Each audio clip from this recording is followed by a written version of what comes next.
ja, weer een hier league, hè?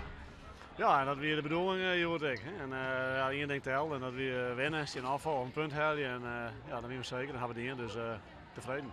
Hast er nog wel in zitten, Joert?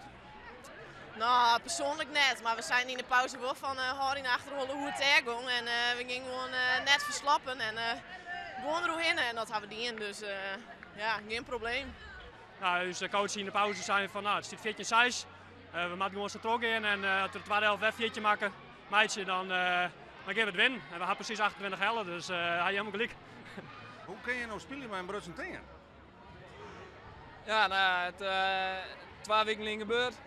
En ja, dan heb je een beetje het gevoel van, ja, krijgen we dat in van, nou, dat zal dit seizoen niks meer worden.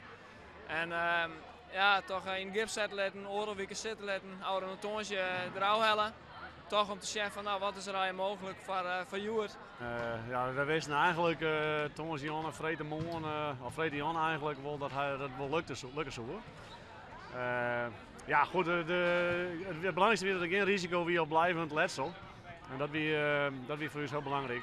Het kon net erger worden dan het weer. En ja, daardoor hebben we besloten om wat spelen te letten.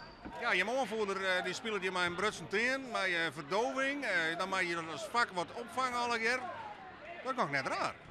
Nee, het ging hartstikke goed, maar ja, we spelen al 2 jaar met het vak, dus op zich, nou ja, het ging gewoon, trots zat het daarvoor ik trongen.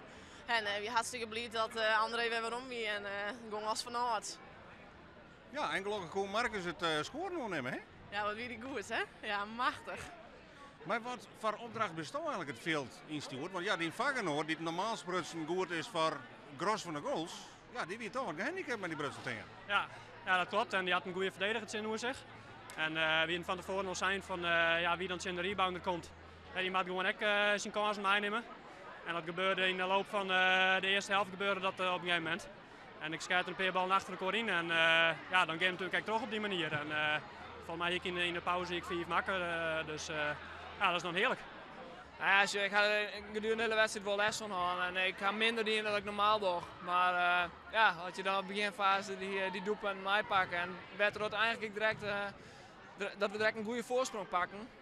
Ja, dat is lekker. En daarna dan Marcus in het vak en nou, Jill dan Betty pakken een doelpunt zoals ik maar. Dus ja, dat weer natuurlijk heerlijk spelen in staan. Wist je wat een buzzerbeater is? Ja, dat weet ik. Ja, ik zie ook volle basketbal, dus ik zie het ook regelmatig. Bij Karbo gebeurt net zo volle. Maar daar zie je het mooi bij.